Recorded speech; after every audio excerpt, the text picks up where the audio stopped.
Do you remember that time when we were traveling and there was this guy that was smelling really bad? Yeah, that was last year when we were going to Greece. Yeah, Sure. I know. So guys, let me give you the gist real quick. We're on a flight to Greece, and we're flying with our two boys. It's like a 6-year-old and a 5-year-old. And then we were sat close to this guys that had the worst deal. And usually we would just Was it one of them or several of them? I think both of them had body odor. It was really bad. I don't know how they allowed them on the plane. I don't even know. That's until you stop at the boarding gate. And then my 6-year-old, who really doesn't have a filter, was like, Mommy, why do they smell so bad? I was like, yeah, I don't know. And Chimezie was so embarrassed. He had his hand in his head like, oh my God. I had to, he kept saying, I was like, can we move seats? They smell so bad, Mommy. They stink. I was just like, that's okay. Let's move. Then I said, oh, one of them now turned to us and go, oh, your son is very rude. I said, oh, he's not rude. He's observant. There's a difference. That made me joke.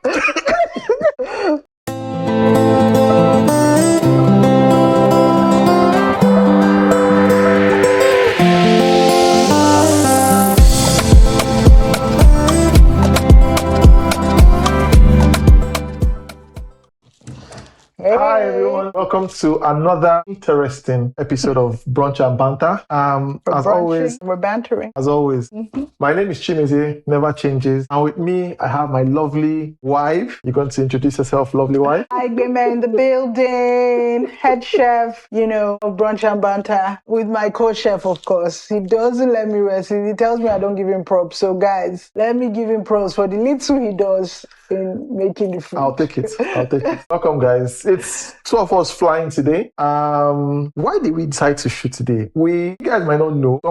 Nobody knows, but we're actually an amicable couple. We like to gossip a lot. And we said, why don't we gossip? I'm not among. I'm sorry. I don't gossip. I have discussions. But the discussion is gossip now. Okay, we like to gist.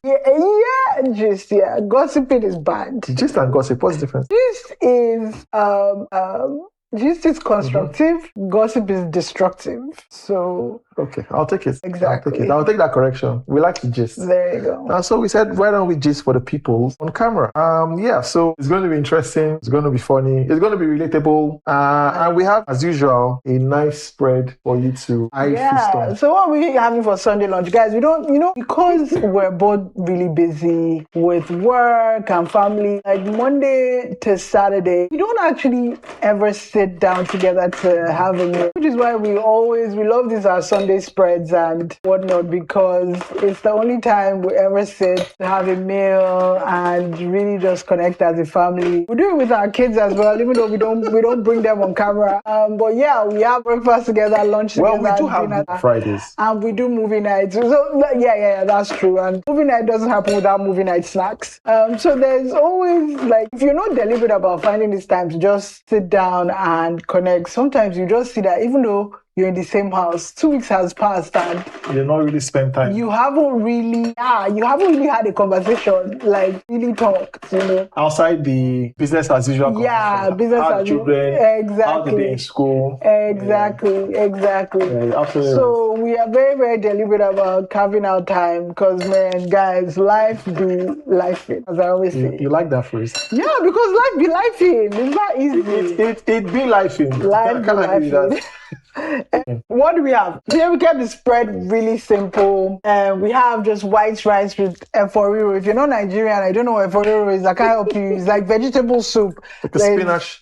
Yeah, there's spinach in it. Like I used UK spinach, so it's not like traditional eforiro. Yes, please. And then we have pasta with this meat sauce thing. We have chicken 2 ways, grilled chicken and this KFC style chicken. And then some fruit salad with some grapes and pineapples, as well as a vegetable salad that you can pair with your pasta and whatnot. So that's what we have on the table today. I'm excited to dive in. Sorry, I'm very, very hungry. I'm very, very, very hungry. And I'm also excited to gist with you. We have a lot to gist. Yeah, I have a lot of gist for you. Oh my God. Let me report myself to our viewers. There is something that you used to abuse me. A pronunciation I made one day. Is it called the Uvas? Oh my God, I didn't bring it up. So I have to, honestly, guys, I thought I married a cultured man that was very, out there and, put together. And one day, I don't know where we were or what we were doing. I think we were at an event and they were serving hors d'oeuvres. And then Chimeze goes, oh, I tried one of those hors d'oeuvres and it was so nice. And I was sat there in my little plate. I was like, what did you say? He says, the hors d'oeuvres is so nice. I'm like, you're lucky we're already married because I'm like, if you are saying eating, I don't know if I'd have married you. I've never heard the word. Well, I've never heard the word pronounced. He's only read it. So I read it literally. And it's read hors d'oeuvres. It's a French word. So I'm like, if you didn't know how to pronounce the word, you could have Googled it and asked Google for the sound. But you just assumed it's obviously not an English word. And then they said, oh, I really like the hors d'oeuvres. I'm like, oh my God, people can hear you. Stop talking. So yeah, that was the first time I just looked at my husband. I was like, oh my God, it was so ras. Some people know how to pronounce it. Some people know how to eat it. True. Hors d'oeuvres, I can never forget. The pronunciation doesn't take away from the taste. It's okay. It's okay. Well, those were some tasty hot. I can never lie. Tasty hot d'oeuvres. All right, see, me, I'm very, very hungry. So, as always, I'm eating today. Never eat before brunch and banter. I always eat, but as if for some reason I haven't had a meal today. I'm super hungry, so I'm like really, really ready to dive. Can I eat spaghetti and efo? You can eat whatever you want as long as your taste buds can. I don't think they'll be there. I think it will work. Yeah, I've never tried it. I'll experiment. You can in the streets, we eat white rice, spaghetti, and stew. Okay. So I think I'll try this and I'll see. You know me, I don't eat food on the streets because I'm posh. You know what I mean? Well, a posh babe married a street boy. Real love story. But forget I'm laughing. I know. Forget I'm laughing. I'm not a happy guy today. I'm actually quite irritated. Why? What's irritating? Did you see that video of Nigeria's first lady? I hate saying that. Remi Tinubu saying that celebrities like Burna Boy, Davido, Ashake and co should open foundations and contribute to Nigeria's development, like donate to poor people. That is not all about buying flashy cars. Why is that man always saying rubbish? You know the one that said that Nigerians should go and be selling kulikuli and akara.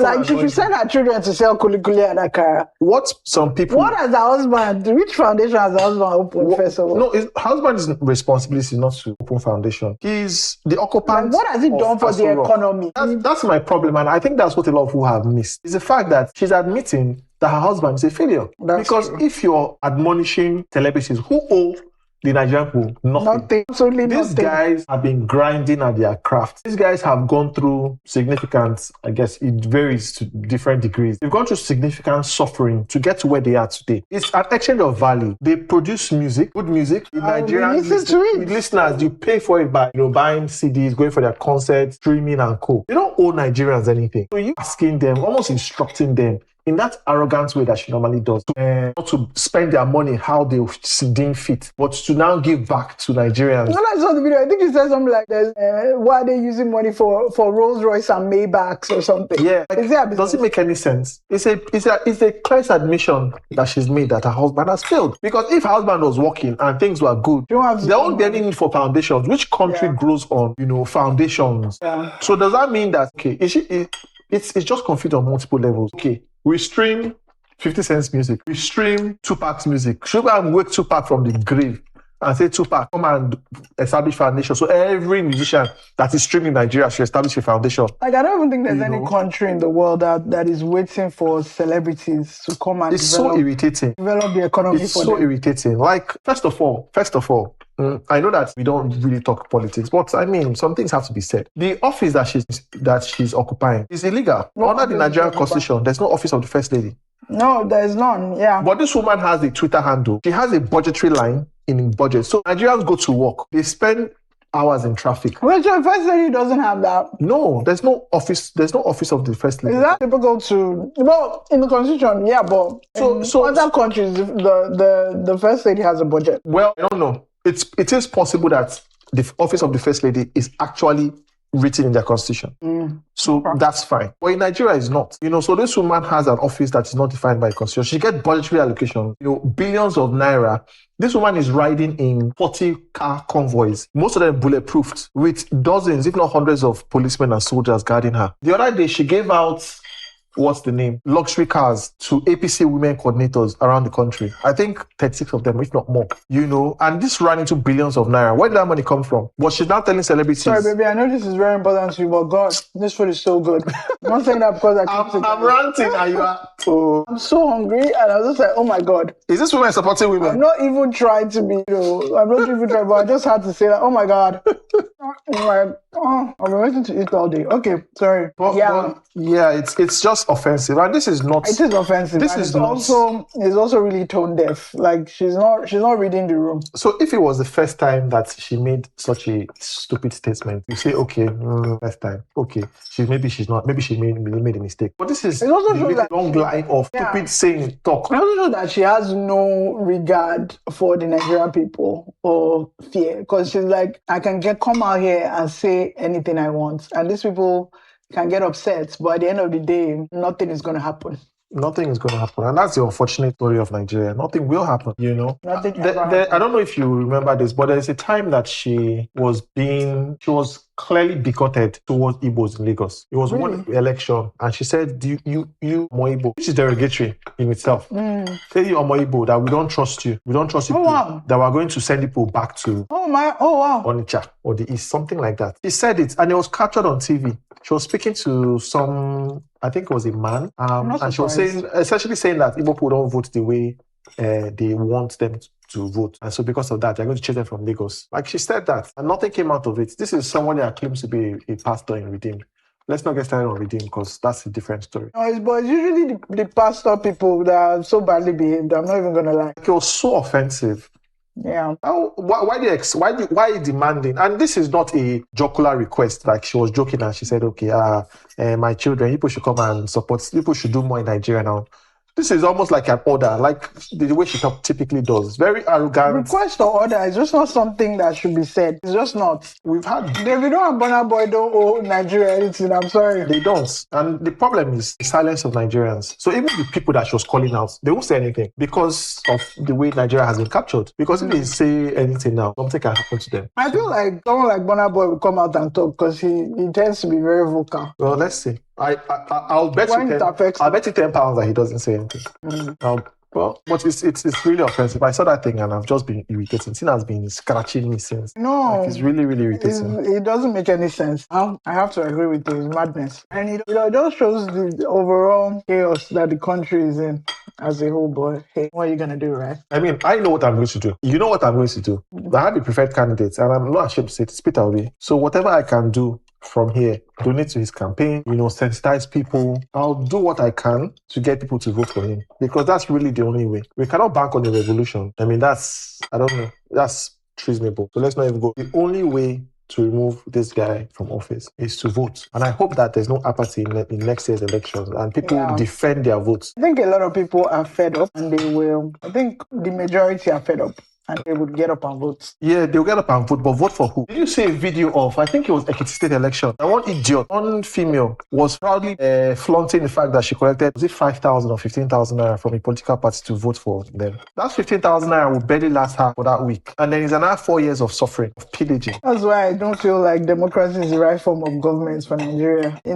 Because it just feels like democracy can't work when people are so poor. I think if somebody thinks it's okay to sell their votes for 15,000 naira, then because the bulk of people are that poor to think that that's okay. And when you're poor you're desperate. True. And if you're desperate, you're only thinking about now. You're not thinking long term. So that's why a country where how many percent of the population are living below the poverty line, how are they going to make decisions that's best for them? They just want to eat today. They're not even thinking about tomorrow. It's the food that entered my belly today. You can't obviously. I think the real problem is the systematic degradation of education level standards in Nigeria. Yeah, so when you're poor, you can't really make any. I hear you. I don't disagree with you. Yeah, you can't make sensible decisions. That's the truth. Just like a lot of unsensible men. Because you're desperate. Responded to, I think there was a lady on Twitter or Instagram that offered 20 million naira to the 45-year-old any man that will marry her. And a lot of men were there trying to get on that job. No.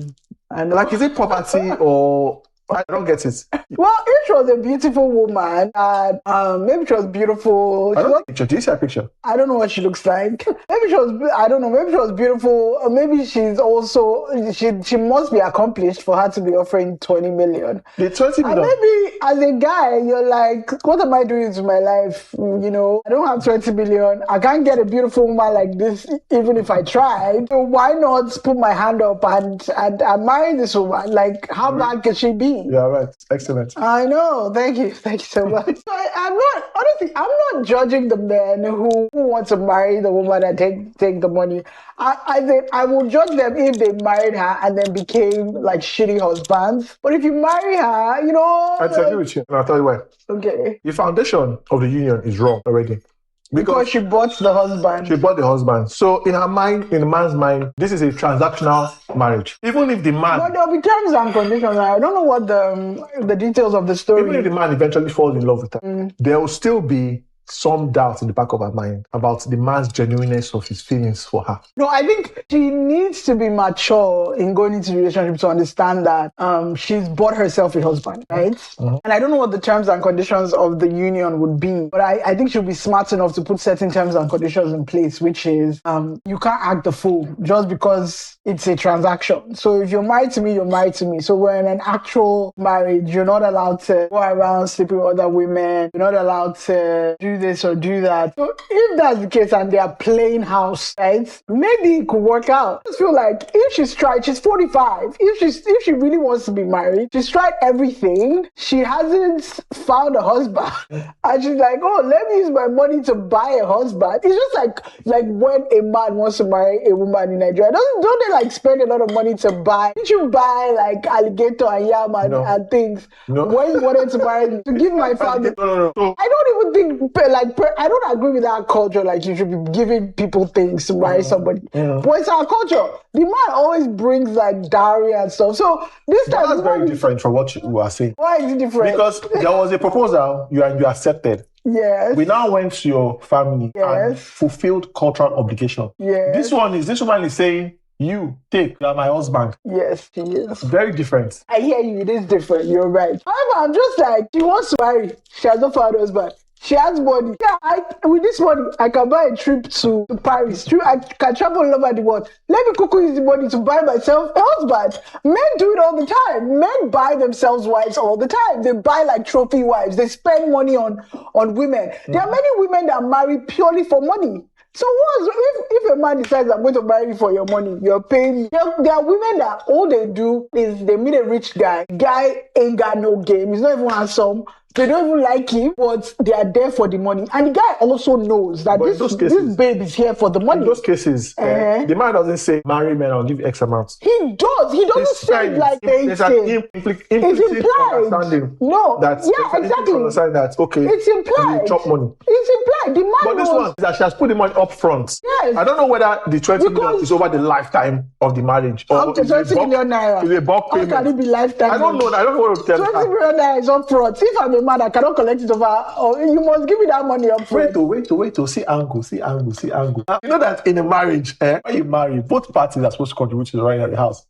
Well, so maybe that man, in every marriage. Maybe that man now that 20 million is almost like I'm sure the man will spend 20 million on the family now. Not necessarily. So she's getting the money back. Not necessarily. Maybe she's very happy to run the house 100%. She probably is a rich woman. She has her house. She wants to have a kid. She's like, he comes, give me your sperm, let's sleep together. So she's good without his money. Right? Let's assume she's a very rich woman. So she doesn't need him to contribute to run. 20 million is for him to be my husband and be a good husband. Like, women do it all the time. Women marry men for money all the time. So I'm not judging a man who decides to get himself some money and get himself a wife. I'm just like, I'm a feminist. What's good for the goose is good for the gander. If women are going ahead to marry men for money, men too, woman, if you can afford husband, buy a husband. There's no shame. I'm not judging her at all. She has the money, she wants husband. Husband is not coming. Buy yourself one. It's just that the man needs to understand that he might be emasculated in that marriage. That's the real. He might be emasculated. That's the real living in bondage. Living in bondage. You wash pints, eh? What's wrong with washing pants? Don't you wash your boxers? You can wash your wife's pants. There's nothing wrong with it. It's different if you do it of your own free will, not the one that you're playing game. You say, what are you doing there? That's true. Have you washed it? Have you washed my pints? Oh yeah, up that game. Go wash. She might be a very nice woman who would treat her husband really nicely. The man might have hit jackpot because I'm like, what kind of woman will offer 20 million for a man? She must be very nice. Whoever should marry that 20 million will be dregs of society. It's true. I don't think any quality guy would come and say, "Oh, give me 20." I don't know. But at the same time, it might just be a nice guy. Dregs of the society. Not necessarily. What if there's a really nice guy that maybe is in his 40s? He has tried to make it in life. The guy has tried. He has not seen road, but he's a good guy. And he's like, this 20 million will make my life easier. And I can't find wife. I can't find job. Let me just take it. And the man will be so grateful. And the man will now do everything he can to make her happy. And you see, happily ever after. I decide I'm trying to be optimistic here. You go, girl, whoever you are. I'm supporting this. I'm supporting this marriage. I feel like it's gonna be really good. I wish them Johnny messes. I also wish them Johnny messes. But yeah, talking about this sort of marriage thing, right? This friend of mine was telling me that her husband has put her in the doghouse, right? And what happened? They've been married for a few years. I think married for 8 or 9 years, like us. They're in the UK here. I'm not gonna call their name, but you know them. So their in-laws, her in-laws are staying over. Mother-in-law, father-in-law. Usually, how they run their household, she makes breakfast for the family. The man goes, they both go to work full time. But the man earns like 45K pounds. She earns like twice that, right? So, but they both go to work. They have 2 kids.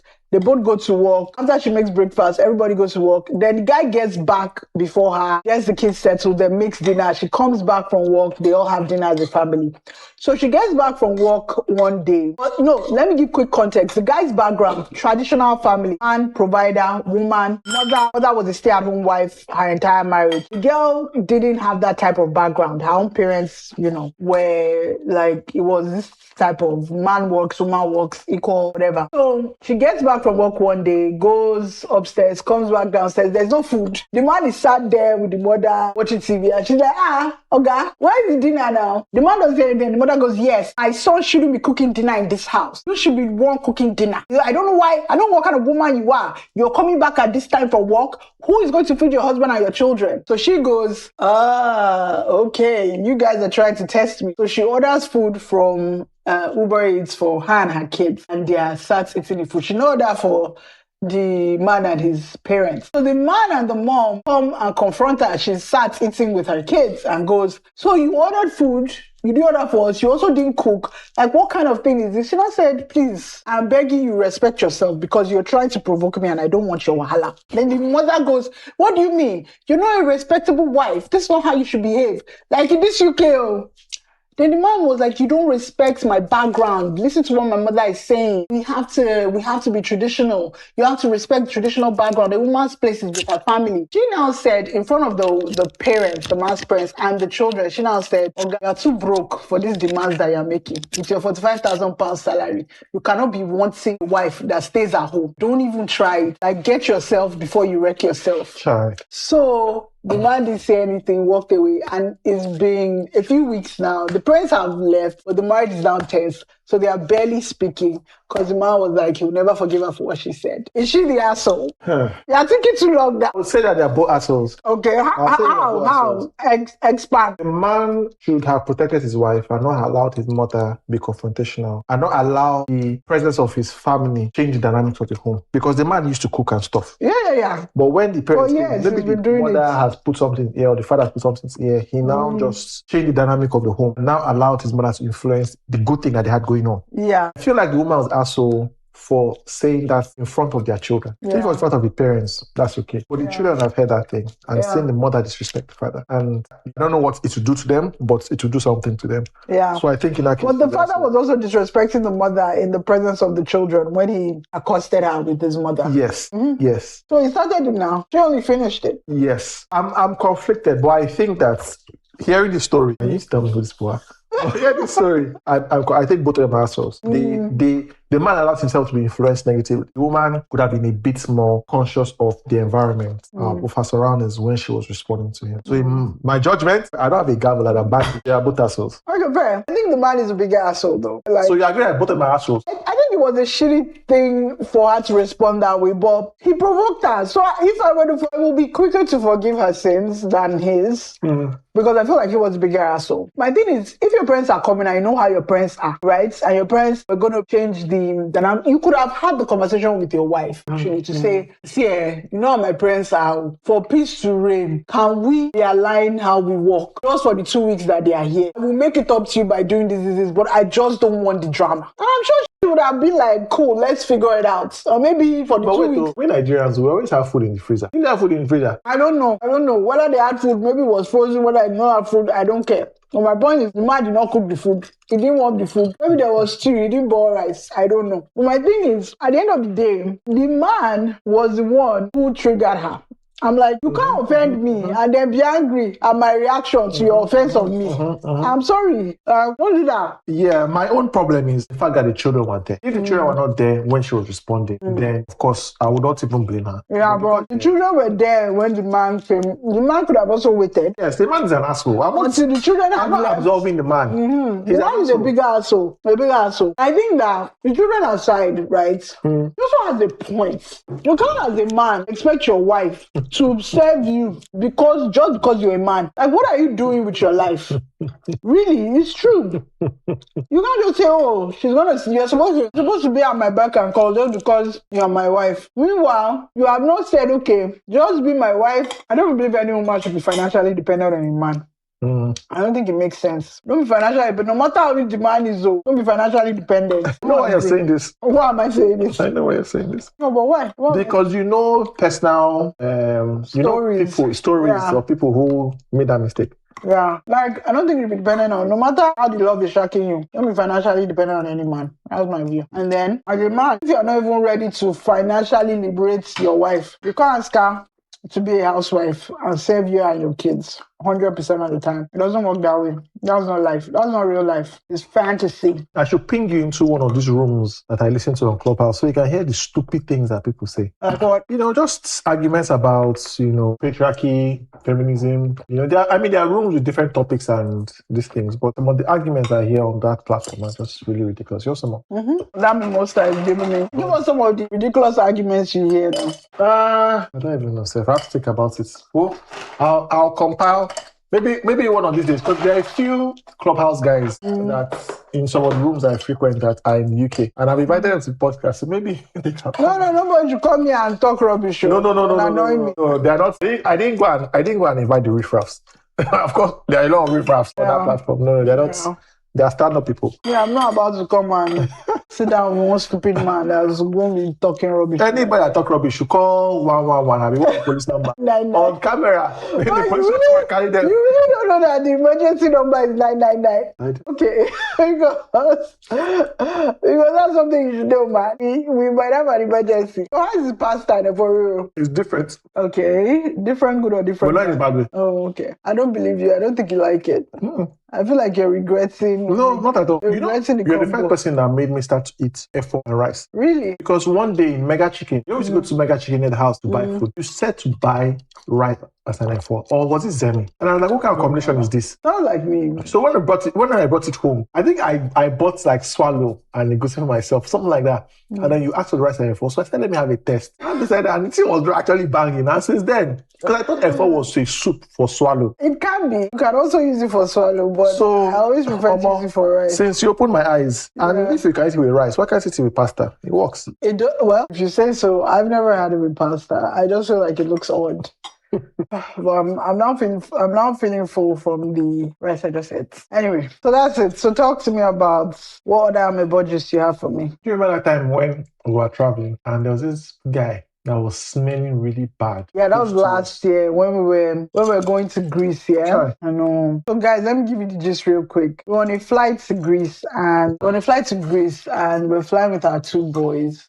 It's like a 6-year-old and a 5-year-old. And then we were that close to this guys that had the worst deal. And usually we would just was it one of them or several of them? I think both of them had body odor. It was really bad. I don't know how they allowed them on the plane. I don't even know. That's until you stop at the boarding gate. And then my 6-year-old, who really doesn't have a filter, was like, Mommy, why do they smell so bad? I was like, yeah, I don't know.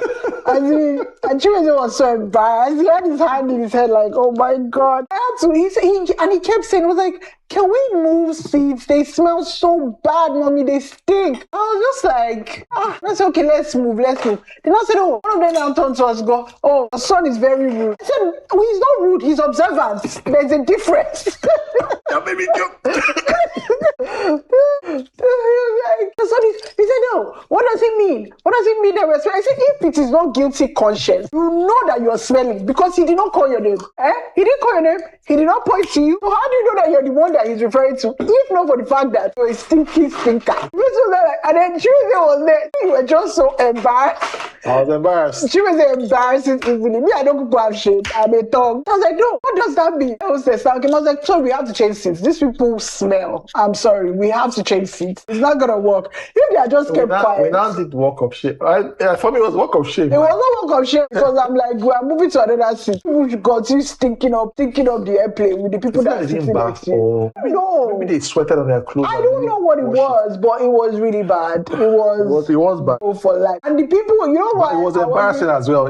Two things can be correct. No, I wasn't embarrassed because I was embarrassed when it was like, oh, why do they smell so bad? I was a little bit embarrassed, but I was like going to confront them directly. But when they now started coming for my son, I'm like, no, he's not rude. He's observant. He has done nothing wrong. If you were not smelly, they would not say you're smelly. How about you take a shower now and then? I was saying myself on a no-fly list because if one of them had just stood up, I was like, hey, I'd have lit the guy up. I know. It's good that the thing just ended in English. I was also hoping that it wouldn't escalate because I know you will not ever have patience for that. You were still trying to be polite because at some point, I think the other guy was feeling very, there were two guys. There was one that was The other guy was feeling very embarrassed because he could smell himself like, what? I'm like, so nobody, you left your house, you entered taxi, maybe came to Heathrow. Nobody told you that you were smelly. I'll handle the wild guess. Maybe they went to club, and from club they went straight to the airport. That's the only thing I can think of. So maybe they had been sweating, and now went and they didn't bath or change or anything like that. But it was really bad. I don't know. Well, it also makes me just remember just how embarrassing, how many times I saw as embarrassing. Somebody came to this house to visit us one day. The lady was quite big. She was on the big side, and her belly was quite big. And then our boy walks up to her and goes, "How are you? Nice to meet you." The lady goes, "Oh, nice to meet you. What's your name?" He told her. He says, "Can I ask you a question?" She said, "Of course you can." So why are you so fat? I was embarrassed. You remember I went upstairs? I couldn't face the woman. He literally had to leave. I was so embarrassed. She now said, "That fat, my tummy is just big." He said, No, you're fat. I don't think the one was a family friend. I think she came something. She came, but she wasn't even a friend. She came she came to consult about one issue. She wasn't a friend. She was just visiting us to discuss something. And that was the first time we were even seeing her. We didn't know her from Ada. And that was the first time Nito was also seeing her. So I just I said, No, you're fat. She was like, I'm not that fat. My belly is just big. I was like, this boy. This boy. So I just went to him. I was like, Nito, you're very rude to say she's fat. You need to apologize. He said, how is it rude? He said, it's just rude. He said, but why? I said, don't ask me stupid questions. Apologize. He said, but she's fat. I said, you shut up. He said, apologize now. So I was like, no, you can't tell her that she's fat. He says, but why? I said, because it's rude. He said, why is it rude? He said, it's just rude, Nito. You don't do that. You don't tell people they are fat. You need to apologize. And I said, okay, fine. I'm sorry. And I said, oh, it's okay there. It's okay. It wasn't okay. I was boiling. No, she was like, her face had changed. She wasn't even finding very funny. That's how Neto just skipped on away like, and let us deal with the consequences. And let us do because so the whole interaction was now so awkward. Yeah. It was so awkward. I felt that one, the smelly one, I did not feel bad. But that fat one, but do you remember when he went to the US Embassy to renew his passport? Yes. And then, I don't know who sent the woman. I don't know if it's standard operating procedure. Yeah, because the last time he had a passport, he was a baby. So when we knew this, so they don't want to make sure that he was our child. So will I leave my house and carry a child from the road and come and do passport for them? I don't. Who want to ask this stupid question? She now said, Nathan, how are you? He said, I'm fine. Who is this? Pointing at you. Mommy, that's mommy. I said, okay, good. Did he ask what's mommy's name? Okay. Now ask, who is this? Pointing at me. Nathan looked at me. I said, I don't know him. Hey! I said, what? I don't try to say yes, Marie. We got. The woman was shocked. I was like, Neto, who is this man? He smiled. You know that his mischievous smile. Yeah. Smile. I said, I don't know him, mommy. Then she was and I said, so Neto, I think you threatened him like, you want me to give you a piggyback ride because when we're coming, you carried him on your shoulders. So you're like, oh, when we're leaving, you want me to carry you on my shoulders, right? And I said, oh, I'm so sorry, daddy. I know you. You man now smiled. Because when he first of all said, I don't know him. The interview, she was taking a bath. She was almost like, did the mother now marry a second husband or so? So she was trying to understand what was going on. Like, what was going on? I was like, this boy. As soon as he said it, in my mind, I just started pressing the button under the counter. Just see like 100 Marines coming to surround me. Like, God, what kind of embarrassment is this? Very embarrassing. I mean, it's also I say wanted to have children. Constantly doing things that it's just like, hey, God, though. Guys, please share your stories of how your children have embarrassed you because our own, they just say whatever is on their mind. No filter. It's very, very bad. Very, very, very bad. I'm stuffed. Well, this pasta and F4 is pretty good. This grape pineapple thing with mint is really good. Okay. Try it. The mint just adds a level. I need to make space. I need to make space. But yeah, maybe I think that's all we have time for. Okay, guys. We just have finished. That's all the amebo we have for you on this week's episode of Brunch and Banter. Please join us for more fun episodes. If you enjoy our content, like, follow, subscribe, do all the things. Until, you know how they say it on TV, until same station, same time next week. Join us for another episode of Brunch and Banter. See you later. Bye.